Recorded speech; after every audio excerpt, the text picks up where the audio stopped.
Hello coders, today we're going to be talking about website security, and I'm joined today by Rob Wilson, who is a senior PHP developer at Superdry, a member of Wasp, and a member of the British Computer Society. Hi Rob, how's it going? Have you had a good week? Yeah, hi. Yeah, I've had a great week. How's your week been going? Yeah, busy. Very glad it's Friday. Fantastic. You're currently in the Superdry office at the moment, aren't you? I am, yes. So Superdry headquarters here in Cheltenham, which probably when this goes out, a lot of people are going, Superdry's been in the news quite a lot recently. So if you need questions on that, obviously I can dive into a few little bits. Okay, yeah, sounds good. So we're going to be talking mostly about security in this episode. But first of all, Rob, let's talk about your background. How did you get into the PHP industry? Cool. So it was many, many years ago. I was actually a hardware engineer working for a local firm doing electronics. And after a while, I saw that software could interact quite happily with the hardware. And I thought, you know what? I prefer to go into the software route. Right. So after jumping backwards and forwards between a couple of jobs, when I was working for IBM, I got given the opportunity to build a small internal website for them. So I thought, okay, let's build this. It'd be fantastic. And it kind of grew up from there. So 2007, I left IBM, went off to work for a digital design agency here in Cheltenham. And it's kind of just gone from there, really. Awesome. And literally, building small websites and then small applications and then building it up. 2010, I got the opportunity to work here at Superdry, working on their e-commerce platform. And the rest, as I say, is history. 9 years later, I'm still here. Wow. So you actually started from an electronics background, so not actually software. Right. No. So it's quite weird. A lot of people actually, I find, in the software world have come from a hardware background. Right. And actually it's a great thing because it gives you a complete understanding on how things work. So even though it was building electronics, even when it comes to servers, you can kind of understand what they're trying to actually achieve. Yeah, that's really interesting. That's super interesting. How long were you doing electronics for? So doing electronics for nearly 7 years. Right. Before then I went into the IT support world. So jumping really between software and hardware, and then decided, no, let's go feet first straight into software. Awesome. And you're a PHP developer, senior PHP developer at the moment with Superdry. How did you get into PHP development? So PHP development, it was really one of those. I kind of looked at various things. I thought, do I want to go to the .NET world? Do I want to look at PHP? And I can't remember the exact time I thought, you know what, PHP, that seems what I want to go and do. Just all of a sudden I picked it up and I thought, yeah, okay, let's play with this now. I do remember one of the early, frameworks that I was using was Mambo, and which then it split off to Joomla. Right. So I wrote a few little bits and pieces for them, nothing major, a couple of plugins, and thought, okay, do you know what? I can see this sort of progressing quite well. Let's stick with this and see where it leads me. Awesome. So yeah, it's been a really good, a good career move for me, I think. Yeah. So you're currently at Superdry at the moment. You're a senior PHP developer there. What do you do on your day-to-day role? So my day-to-day role is more or less look after the actual website, building new applications that we actually need for the business. So when anyone looks at Superdry, the first thing they look at is the website. Now, what most people don't realize is Superdry is an international brand, and we actually have 24 e-commerce websites at the moment. Wow. There are more that are coming along. Okay. So that's the bit that everyone goes and sees. However, we also have a lot of other things that happen in the background.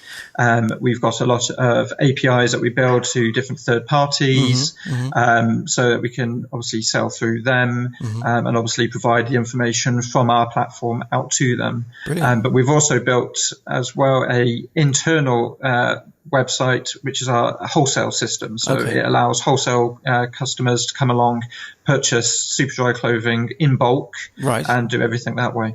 Wow, yeah. So it's quite a broad amount of stuff that you're dealing with. There is a lot of stuff here, and it's something that we're always evolving, which it shocks people when they think, building a website can't be that difficult. It's like, well, okay, it's not just a website at the end of the day. No, there's a lot of things that sit behind it. Definitely a lot of infrastructure and a lot of support, and even the customer service. That in itself is quite a huge chunk. Yeah, absolutely. Yeah, I mean, so not 9 years ago when we looked at it, e-commerce as a whole really wasn't thought of in the business.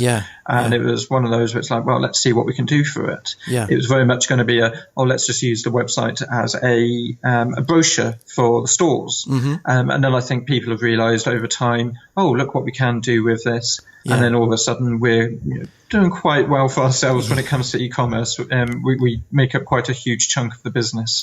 So you said that you've got many e-commerce sites. Is that because they're just catering for many countries? Is that? Yeah, so most of them are catering for different countries, and again, different markets. So I'll pick on Australia. Obviously, if we're in our just going into spring, summer, they'll just be going into autumn, winter. So obviously, we have to cater for them. But then there's certain parts of the world which you can sell certain clothing to and not. So it's quite an interesting story when you look at just clothing.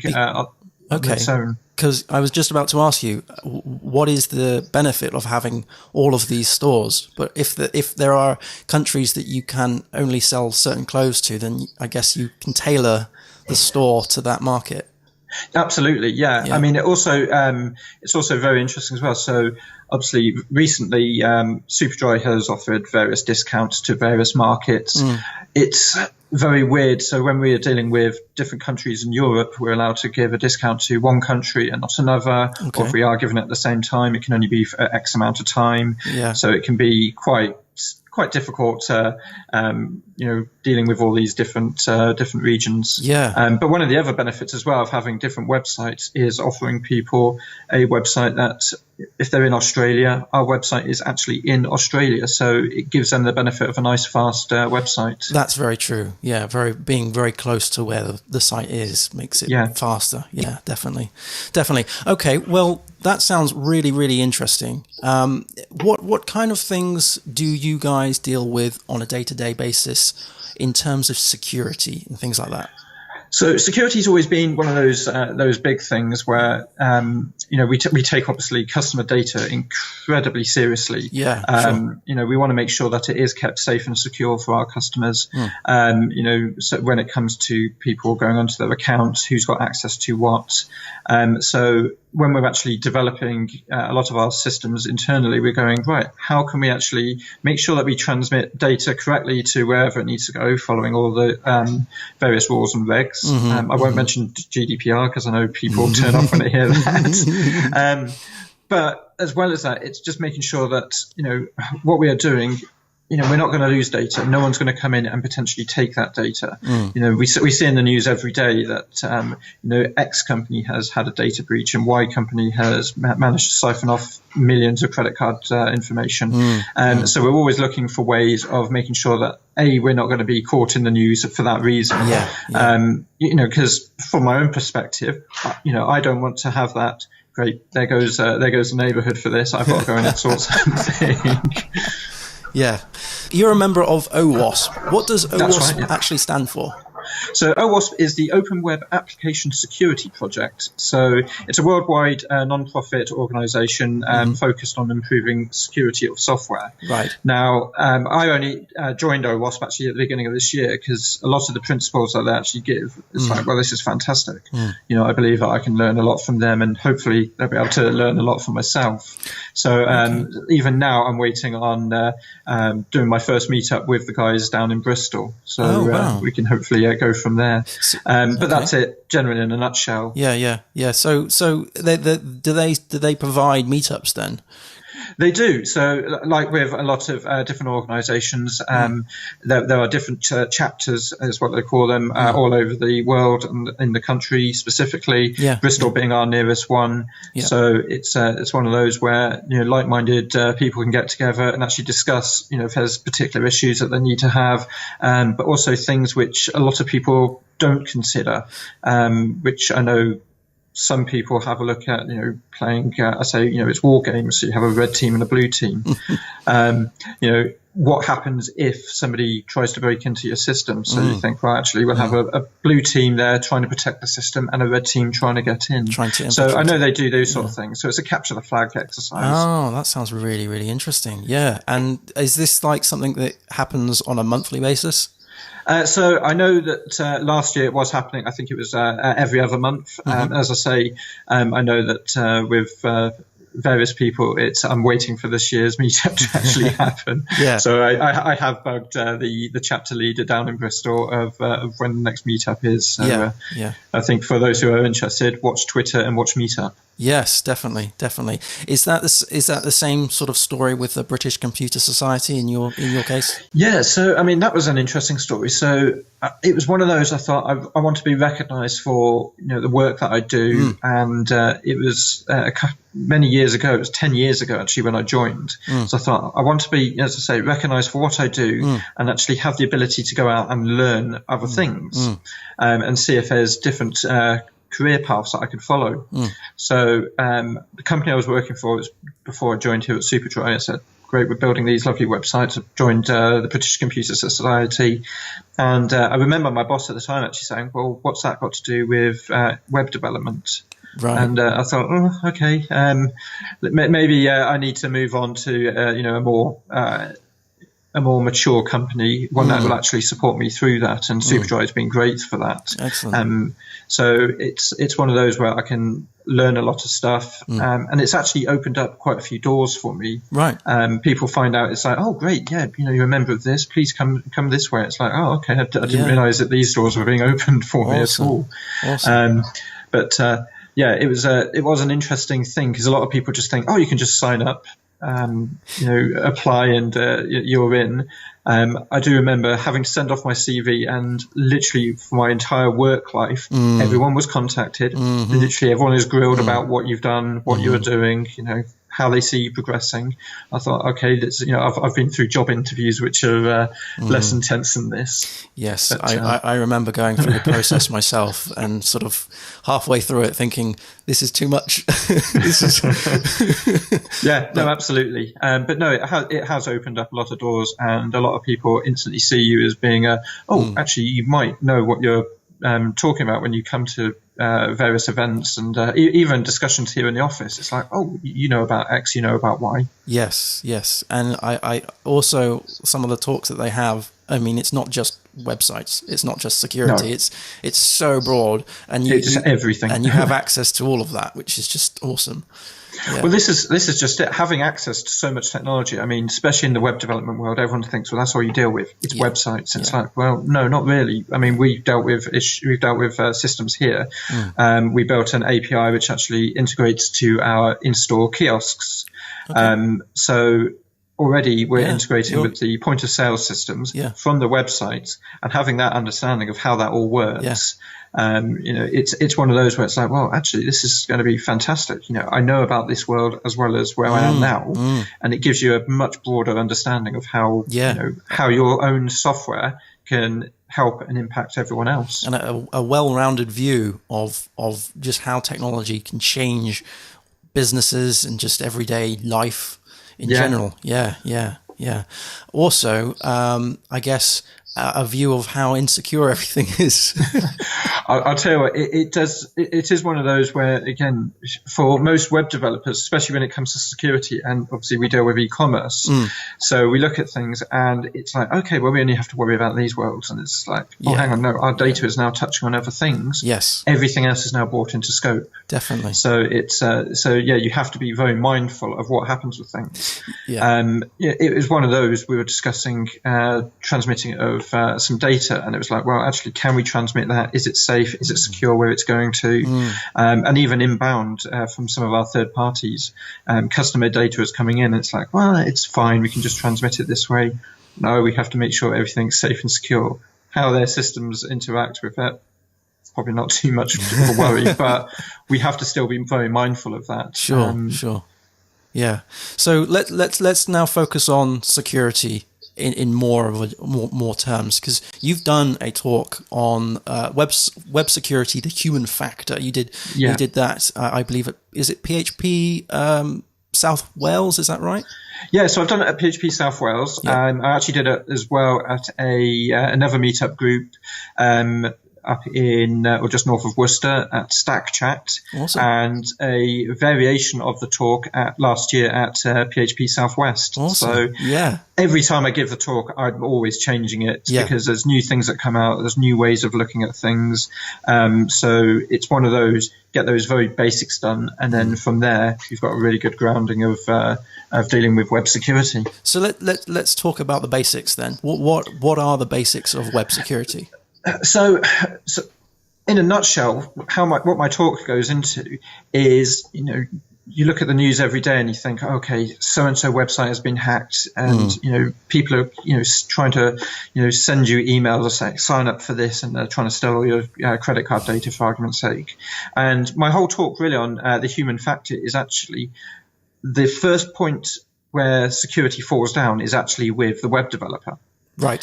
Because it sounds stupid. We're running on our desktop and laptop machines, whether it's Windows or Mac, and we think, right, we're going to log into our Docker installation or log into, Amazon, and we type in our passwords, which we're quite happily storing away on a bit of scrap paper on our desks. You'll be amazed on how many people do that. And it's those sort of things where if you're doing that wrong, what are you going to be doing with your application? Right. Now, most people, that they are storing passwords. In fact, I've got a friend of mine, he'll quite happily store a password in Notepad, and he uses the same password for everything. And it's like, great.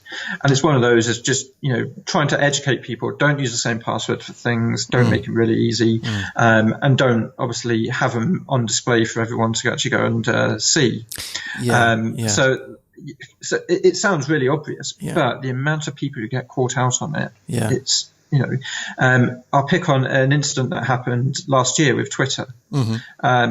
So Twitter, great platform, love Twitter, but they had a little bit of a faux pas where they were following the standards of ensuring people's passwords when they log in, it's all hashed in the database, which is great. But I believe the actual report was one of the developers was just before the hashing process was logging everything to a file.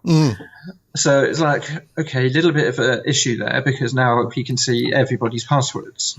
Now, Twitter put their hands up, went, we've got a bit of an issue here. They don't think there was a breach or anything, but they advise everyone to go and change their passwords. Sure. Which is, again, and this is the whole point of my talk. Everyone's human. We all make mistakes on things. Yes. And it's just remembering those very basics of going, well, actually, let's not do X, let's not do Y. And then because when we're building our own applications, we can say, right, let's follow those same principles. Putting our credentials, on a scrap bit of paper. I have done it, and I'll put my hand up to this. I've got, I've put credentials into some of my code. It's not publicly accessible, so okay, some saving graces on that. But you'll be amazed on who does put credentials in. Yes. And if we can not do that, instantly we're on a good win, because that's what a lot of these say hackers are actually after. They're looking for mistakes that we've made. Right. If they can see that, you've put the password and username into this file and I can access that file, great. I don't need to run any vulnerability checks against your system. I'll just use the username and password you've provided me and provided the rest of the world. Yeah. So it's really just getting people to think about that. Does that also include things like sending people clear text passwords over things like Slack or email and other things? Yeah, absolutely. So it was a thing like with Slack. Now Slack actually, I believe, stores its messages down to potentially S3. Right. Now they might not be publicly accessible, but it's like, okay, not a great way of sending that. Yeah. Same with text messages and such like. Potentially they could be intercepted. Now, you could go the whole hog, the only way, brilliant, secure way of passing over credentials to somebody is the two of you go and hide yourself in a room somewhere. Someone gets told those credentials, make sure it's all soundproofed. But, we live in the real world here. So using things like there's one-time secret that's available on the internet. Firefox have now got their send.firefox, which I think is absolutely fantastic. Right. So you know that the person you sent it to, they're going to download whatever you sent them once, and so whether that's credentials or whatever, to log into a system. Now, ultimately, it might be, and again, I've done this in my talk, it might be actually your boss sends you a message and say, hi, can I have access to system X? Yes. And it's like, well, yeah, use your own credentials. He says, no, just give me your credentials. It's fine. It's like, no. And this is why, for myself, I don't have, recognizable passwords. I have everything randomly generated. Right. And for myself, I use LastPass, but there's other ones that are out there. Okay. There's Dashlane that's out there. There's a couple of others as well. They're all as good as each other. Yeah. Now, people are worried about, you're putting all your passwords in one place, and what if they get hacked? And it's like, well, if somebody is desperate to get into one of your systems, regardless of all the security you put in place, they're going to get in. Yeah. In fact, it was several people have said to me the only really secure computer system is one that you completely shut down. It's the one that's turned off. It's the one that's turned off. Yeah, because at the end of the day, if it's turned off, no one's getting in. So it's all you're really doing at the end of the day is just putting extra steps for people. People want the easy path to get hold of stuff. Yeah. And also perhaps being aware of the third-party things that you use to store these things, even if it's in clear text. Like, I can just think of off the top of my head several occasions where someone has sent me passwords in some form that, I can just read off the screen. Yeah. And they'd have no idea what storage I use. No, absolutely. And this is just it. As I said, a friend of mine stored all of his passwords in Notepad, leaves it up on screen, and you don't even need access to his computer. You could walk past. Now, all of us have, mobile phones now. I think they've all got cameras built into them. Just go past, click, you now have all the credentials. You haven't even had to touch that system. So that's one of those things where people need to be really cautious of. Now, obviously, you might need to use, sometimes you can't copy the passwords from, I'll pick on LastPass, onto a website. And there's a lot of them out there. It's really annoying when they prevent you from doing that. So you have to type in a password or copy and paste it in. So these are when you start looking at other things. So you can start looking at two-factor to give that extra layer of security. Most of us use it for our banks, which is great. I use it for more or less everything now. So I use Google two-factor to log into stuff, but also have a YubiKey as well, which I then use. I use that on top of my LastPass. It can be a little bit frustrating at times, but it's one of those where I go, I know my passwords and all that are safe. Yeah. But I then also know people, they'll just say, there's my password. It's great. Log into this system. It's like, great. do you save the passwords to the browser? So a lot of people go, is that a good place to store them or not? Now, it's one of those where it's better than nothing. Right. Now, I haven't looked too far deeply into how Firefox is now storing them, for argument's sake, or Chrome, but it used to be one of those where it used to store everything in clear text. But it's one of those where if you do save a password in there, I think one of the vulnerabilities that people have seen is if someone's got access to your computer and you've already logged in, they could potentially get access to those passwords. In all fairness, I think you've got bigger problems if you've already allowed access to your Facebook, access to your bank. They probably don't need those passwords because they already have access to your machine. No, yeah, definitely. And if you're like an Apple user and you store everything to Safari, and you've got a mobile phone, and that gets stolen, well, then all of your passwords have gone with you. Absolutely. And it's even people's mobile phones. I know people who don't have a password on their phone. It's like, well, why not this? Well, I've got no personal info in there. And it's like your entire life's on your phone. Lock it down. Have it so it does auto lock itself. it may seem a little bit inconvenient, but as I found out, especially on, I've had my phone stolen in London many years ago, and it was one of those I thought, thank God that it is secure. Yes. I was able to remote wipe it as well. Right. But again, because I knew that it had a password on there, it wasn't going to be giving someone easy access to it. Right. Do you have any tips for PHP websites in particular around security? Yeah, so there's little bits and pieces on this, and it was actually something that got mentioned on Twitter actually the other day with the stuff with Laravel and the environment variables. Yeah, and it's one of those where a great thing is if you've got any credentials to any system, don't store them in your code. Now, depending on where a lot of us host things, now whether you're in a small company or a really big company, if you're in somewhere, I'm going to pick on, I'll pick on Amazon and Microsoft just because they're two of the big cloud providers. They're good to pick on. Yeah, it's they provide some really great tools actually for storing your credentials off-site. Right. So you don't have to store them on your server at all. So I'll pick on Amazon because that's what we're using here. So credentials can be stored off-site. They have a lovely SDK, and you can control everything away from your main application. Right. So if you do accidentally put something up into Git at all and say, "Oh, there's those credentials. I didn't mean to do that." You're not going to have those issues. And I mean, I'll pick on actually Git. For those who are using, different repositories, and there's many of them about, whether it be GitHub, Bitbucket, GitLab, most of them are the same. But I actually tried something last year with GitHub. So I was playing around with using Slack, which I know many of us use, and I played around with a token, stored it into a repository, and it was whoops, I shouldn't have put that into a public repository. Fair play, I know that they've got automated scanning software which detects tokens and keys for various systems.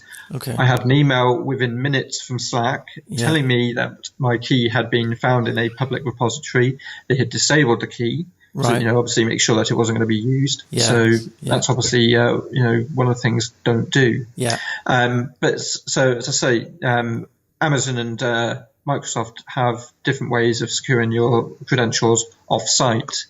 Now, sometimes that's not always a great way.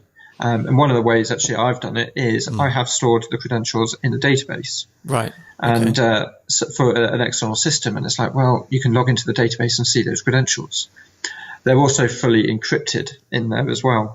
And I'm not going to go into the ins and outs on how they've been encrypted, but you need more or less everything, both the database, the server it's on, the code, all the full code base to get hold of those credentials. Wow. Which is, it's been a great way for me until, of course, I needed to debug and then forgot about all the security precautions I put in place, and I couldn't get the credentials back. Well, yeah, I guess it's a balance between convenience and security, isn't it? It is, and at the end of the day, that's basically what you're doing. All you're doing is you're just putting a barrier in front of other people from getting hold of those, getting hold of that information. Yeah. Because if someone is absolutely adamant they're going to get into your system, they're going to. Yeah. I mean, again, look at the news over the last 10, 15 years. You've got systems. You have systems such as, in America, the Pentagon that's been broken into. Do you know what? They must spend billions on security for their IT infrastructure, and somebody with a laptop has got in, because at the end of the day, they've thought about X, Y, and Z, but forgot about A, B, and C. Yeah. So it's difficult to always do. Yeah. Okay. So what happens then if you do detect that something has gone awry and you've gone and made a foobar, put something in the public which you shouldn't have done? What should you do? First of all, if you have done that, it's, again, I tell everyone, because you get a few people, they start panicking. It's like, firstly, don't panic. We all make mistakes.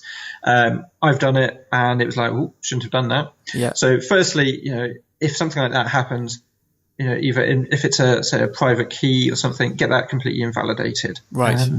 Get it replaced straight away. Yeah. And it doesn't matter if you've decided that you're going to do something on a Friday evening or whatever. Just get it invalidated. Just get it sorted there and then. Now, it might be that you've done something even worse than that, and you've decided that, or you've opened the system and now, every man and his dog can access your system. Again, quite easy. If you absolutely have to, shut the system off. You said it earlier. A secure system is one that you turn off. If you absolutely have to, turn off the system. Yeah. Yeah. It might. Some people go, oh, it might ruin your business. If it's, say, happening on a Friday evening, you're running an e-commerce business, but at the end of the day, you need to be able to protect your customers' data. Right. Yeah, of course. What you don't want is to be fined, which some of the fines can be absolutely horrendous. I think it was recently, was it Carphone Warehouse? I could be wrong on that. But a well-known name has been in the news recently. They got one hell of a fine for data that has been breached. And it's one of those where, if that's happening or you notice something happening, put a stop to it. Try and put a stop to it straight away. Sitting back and just watching it and going, well, I don't know what to do. Yeah. It's not a great thing. That meme where you're sat in the room with the fire going all over the place saying, it's all right. It really is. You're just going, this is fine. This is great. The BBC had a great article of, what happens if there was a data breach. And it was a mythical company. They went through everything and, somebody didn't know what to do. It's like, well, who do we tell? And they left it for a couple of days. And it's like, no, data's still flowing out of the system. And again, it's making sure that wherever you work is making sure you've got an action plan of what could happen. Right. Now, it might be you're in a company full of lots of developers. It might be you're a one-man band. Right. Have your own little plan. Main thing, just stop the flow of the data if you have to. Yeah. It might cause some inconvenience for people, but again, from an e-commerce side of things, I think people would rather, my order hasn't been delivered next day because you needed to shut down the system because of a data breach. Personally, I'd rather that they get that sorted than am I going to get a product delivered to me? Right. Because at the end of the day, that's the sort of information you go, I don't want everyone knowing all my information. So what about things, though, that you're not aware of? Like, we're talking about things that we are aware of. We're aware that this has become an issue. But how do you go about discovering things that are just completely unknown?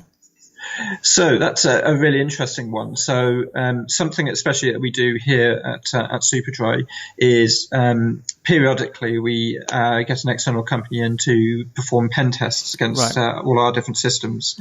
Now, they'll actually check for various vulnerabilities, making sure that, can we get access to A, B, and C? Can we get this? And some of the things they come up with is, you just can't realize what they go through. It's like, how do you even think about doing stuff like this? Right. Now, I actually know a couple of pen testers, and some of the things that even they look at. One of them was this is years ago, sat in a taxi. So full touch screen in the back, and I thought, okay, great. Within 2 seconds, he was in the operating system. No way. And it was like, okay, and it was like, these systems have a known vulnerability down in the bottom left-hand corner. It's like, just how do you even come across this? Yeah. So when it comes to pen testers and how they find these vulnerabilities, they're a very, very niche market. You can get a lot of automated software which will go through and check things, and they'll check against various standards. And there's various tools out there. Some are good, some are not quite so good. But having just something to scan your system, and most of us, if we're building, if it's websites or APIs, have something to actually check those vulnerabilities. Sure. And as I say, that there's a lot of there's some free ones out there. There's some non-free ones. Yeah.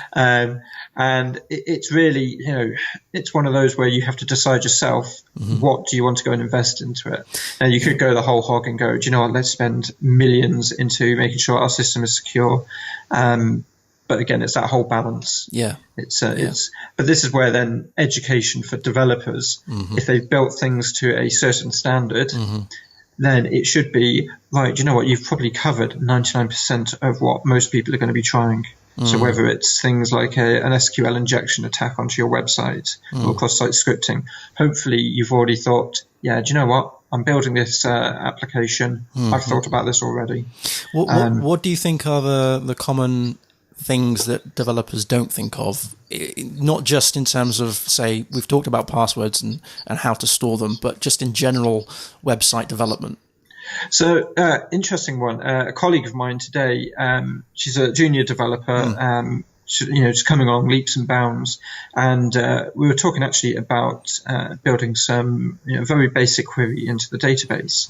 So she built this query, used MySQL to access it. And I said, right, you've built this. What would happen if someone typed in something different to this, to the parameter that you're passing in? And so it was taking us through parameterizing data going into your query. So, and teaching her, actually, whatever information comes into your website, don't trust it, because chances are someone is trying to send something else through. Yes. And so it's getting her into the mindset of going, actually, yes, this data is going to be an integer, but what if someone does pass through a string, or if it goes into a database, a drop table command? Yes. Which I've tested on some non-secure code that I've written in the past. It's not live now, so I'm quite happy with that. And it's like, bye-bye table. So it's little things like that. So, following set standards. Now, a lot of us out there now, we're running on different frameworks, whether it be Symfony, Laravel, Slim, or even going to things I'll pick on, off-the-shelf e-commerce systems like WooCommerce or Magento. They have a lot of things that are already in there, which someone's already thought about going, this is going to secure the system. Yes. So it takes that thought away from the developer. Yeah. So the developer doesn't have to think too much about it. However, on the flip side of that, because the developer's not having to think about that, I do this. I get lazy and then forget about the security aspect of it. And if I'm having to build a vanilla application, it's like, I've got to do X, Y, and Z because something's not already there for me. That's a good point, because you're because that has been taken care of, quote unquote. You think of it less as an issue going forward. And it's kind of like you just think that, it's the job of the framework to do the security layer. But in actual fact, you can hack the framework to do wonderful things in a very insecure way. It's one of the things here. So obviously we use Symfony and Laravel here for various different things, but we also have a custom framework that we've put together, hacked about from some older systems. And there's a few bits and pieces where it's like, let's address this, because there's a few issues. And several years ago, that's exactly it. It was like, right, there is an issue here. How do we address this? How do we learn from this moving forward? And sometimes, going back and looking at some of your older code, and ways that you've actually approached certain issues, you go, I can learn from this. Let's actually not take it as gospel that Symfony has sorted out the security issue, because like with any system, I pick on WordPress. On WordPress 5.1 might be. I know it was 0.1. There's always issues. They'll come out with a brand new system. They've tested it to their blue in the face. They've done pen testing across it. And then someone will find something which you've not even thought of. So it's a great example of things, always moving. And this is why I tell people, let's make sure that things are always updated. Again, a friend of mine hadn't updated her laptop in a couple of weeks. I said, just update it.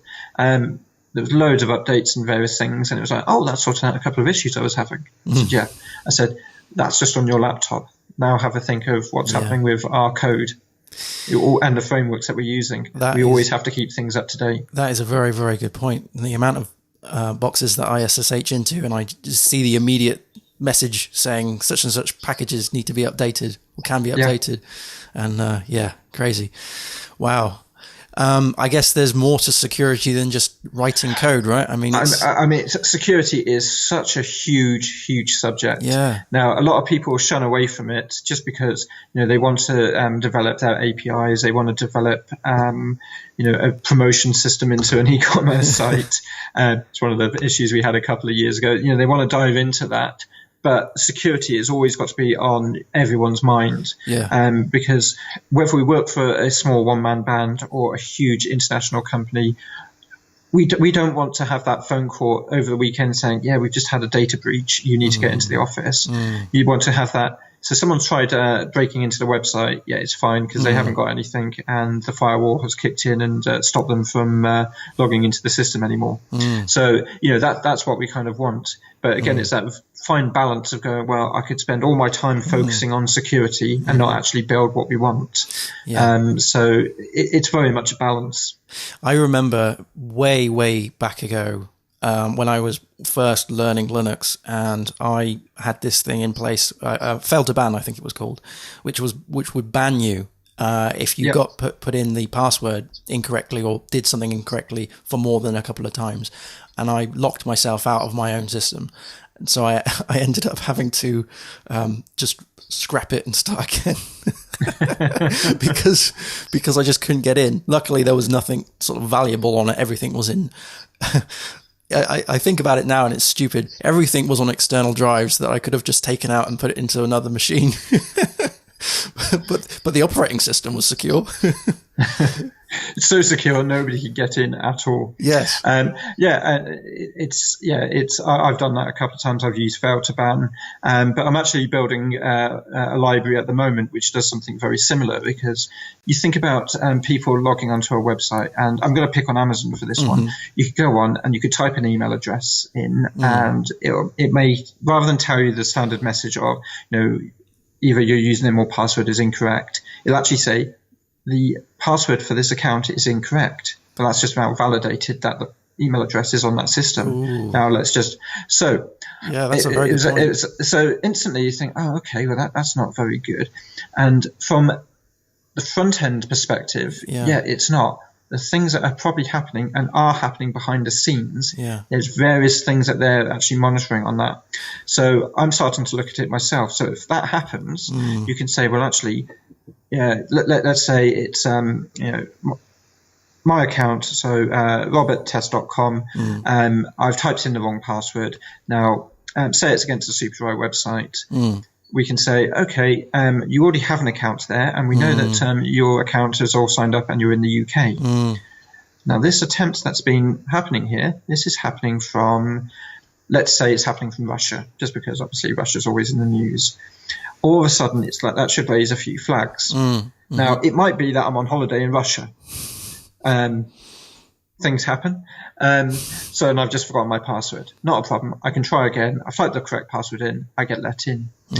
And what you can actually start doing is you can start building up a DNA of people trying to access systems. So it's like, actually, do you know what? People from Russia, we can say, we do allow Russian customers onto the site. We could say, for example, actually, we'll give them a score of 20. And actually, if they hit a score of 100 after multiple attempts from the same IP address, let's actually just stop them from logging in. Okay. And it's very similar to the fail to ban system. Yeah. And you can do it for X amount of time. Yeah. But then you can start bringing other things in, such as, they're going to type in a password, which you can send out and check to say, oh, actually, you know what? They're trying to use password 1, for example. Not a very secure password. And it's like, well, actually, if they're using an insecure password, give them also a score. And then all of a sudden, you start building up a whole DNA about people's behavior. Right. And then you can say whether or not to let them in. Right. Or potentially you go, oh, so-and-so is trying to still log into rob@test.com. Let's actually block the account. We'll send an email through to say, hello, we think someone's trying to break into your account or whatever, and say, for the time being, we have locked your account. And you think, well, that's great. Now, something similar actually happened with LastPass with me. Could I remember the master password alongside my YubiKey? Could I have? I actually did remember it after the 20th attempt, at which point LastPass had already blocked my account. Right. So it already sent me an email saying, hello, we have blocked your account. It's going to be blocked for at least 5 minutes. Yeah. Because it was from an IP address they weren't recognizing. Right. So various bits and pieces on that. Yeah. So they would that was a way of them protecting my data without telling and instantly going, this is wrong, and allowing people thousands of attempts. That's so interesting. So they were like listening to the signals on the system and building up a profile around these attempts with a sort of a score type thing. Yeah. So this is something I'm looking at the moment. Our payment provider does something very similar. So if it knows that somebody from an IP address all of a sudden they're in Mexico, then Russia, then Cyprus, it's like, do you know what? Let's start actually banning this person and this IP address. So they instantly get a fraud score, so we don't allow them to purchase things. And that's great from a payment perspective, but we need to look at it from other things as well.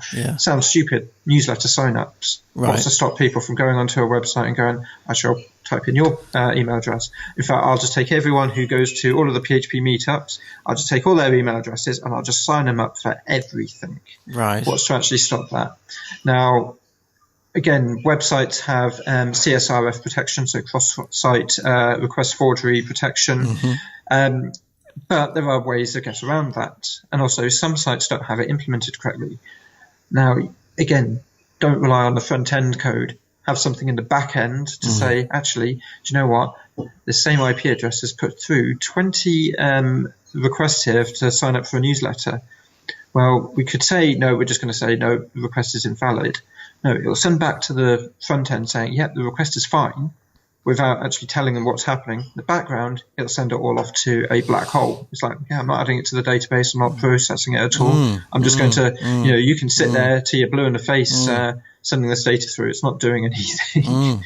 But at this point as well, you can then log the attempts, IP addresses and all of that. And, like with fail to ban, potentially add that to your firewall and block those people from going through. And it's usually from, if you're on, say, a UK website, chances are it is somebody from, another country. I have had requests through from a certain country, which is just north of South Korea, which have tried attempting access into my systems. And it's like, okay, this is going to be an interesting one. I'll just block the IP addresses, block the entire range. I'm not worried about it. But there's different things that you can do to it. At the end of the day, though, as I said, if somebody is desperate to get into your system, they will try every trick under the sun. They'll probably get in. Well, that's it's such an interesting and deep topic that we could sort of talk about for hours and hours. It is. It's a conversation which I've had with many people, and you can be there for days going through it. I mean, other developers out there as well have gone into security. It was actually the person who actually helped me or inspired me to look through security and actually take it one step at a time and look at the bits and pieces is James Titcomb. He's done many talks on security in the past, and from what I've learned from him, it's like, do you know what? He's absolutely right on this, and most of it is common sense. It really is. Basically, you just don't trust anybody. Anyone who uses your application, people you work with, don't trust them. Don't trust them. Just that's the ultimate. The golden rule: trust no one. You made a really good point about the messages that we display on our pages, that the attackers can build a profile to see what can and cannot be done. Like you said that the password was incorrect, but that implied that the email address was correct. So there's all sorts of things that I guess front end devs, people who work on the actual UI, need to consider as well. So it's not just a back end issue at all. No. And actually the message that you portray to your customer, it's one of those where there are some sites where it's like, oops, you've typed in, just incorrect credentials. Well, that's great. Have I signed up for an account on the site? Have I not? I can't remember. And that's where, again, you need to be sort of understanding towards your customer. So we actually found that at Superdry, just telling people, the username or password is incorrect, and they're giving it, do I have an account? I can't remember. Oh my God. Try lots and lots of passwords. They then get fed up and leave the website. So we've given them that extra help. But there are things, as I say, happening behind the scenes. So we know, we know what's going on here. And actually, if they try several attempts, all of a sudden, because it might be a bot that's come along to the site and is trying things. We have the Google capture phrase pop up saying, "Are you a robot?" which is great when we were testing that, because it's, no, I'm not a robot, stop appearing. Our test team here love it when they get given that. But yeah, so there's lots of different things that you can do, so you can still be secure, but also be very customer friendly. Because what you don't want to be is one of those where, no, you've typed this in wrong, that's it, we've locked your account, and it's like, my finger slipped, I put the wrong password, or I put last year's password in there. So it's a difficult one. Definitely. Yeah, such an interesting topic. Is there anything else before we leave? Is there anything else that you want to add in terms of security and stuff? Yeah, I mean, I remind everyone, and I actually put it out on Twitter the other day. It's a great one. Again, when it comes to credentials and passwords, it's remember. There's three things to remember for them. It's don't share your passwords and credentials. Don't hang them from your monitor. And lastly, if they become soiled, so say that they've been, somebody has been breached and Adobe's been breached millions of times. I think there's been a Facebook one in the news. If your password's been breached or soiled, change it. Yeah. So a great way of actually remembering that is treat your passwords like your underwear.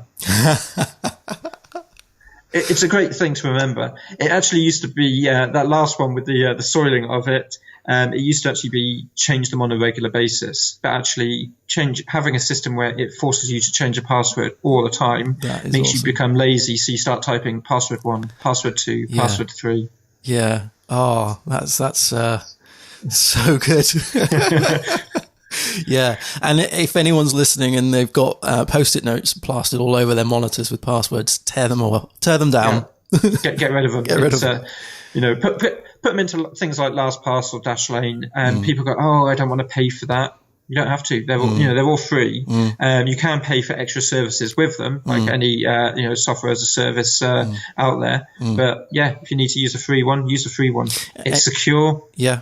And there are some that you can have ownership of the database of passwords, like for example KeyPass. That's one that I've used before, where you can actually have an encrypted database that you can unlock through a master password. No, absolutely. I actually have that myself. Some old passwords from a long time ago, I use Password Safe, which is a great system. I actually run it on both my Windows machine and also my Android phone. So, it's accessible via different systems should I need to access it. Yeah. Awesome. Well, Rob, it was fascinating talking about security with you. If anybody wants to get hold of you, what's your Twitter handle? So it's DevToolbox UK, nice easy one to find. So that's the best one to have a look through. However, for those who are at, who go attend the PHP conferences, I try and attend PHP South Wales on a regular basis. PHP Southwest, I'm there every month. I think they're getting sick of me, actually. So that's a good shout out to those guys. I am heading to PHP Scotland this year. So it'll be great, if people want to just come up and have a chat with me outside of the normal talks, do so. Brilliant. Awesome. Well, thank you ever so much for coming on the show, Rob, and talking about security. No worries. And for everyone watching on the YouTubes and listening on the podcast, thanks ever so much for watching. Happy coding, everyone. I'll see you again next time. Cheers. Bye.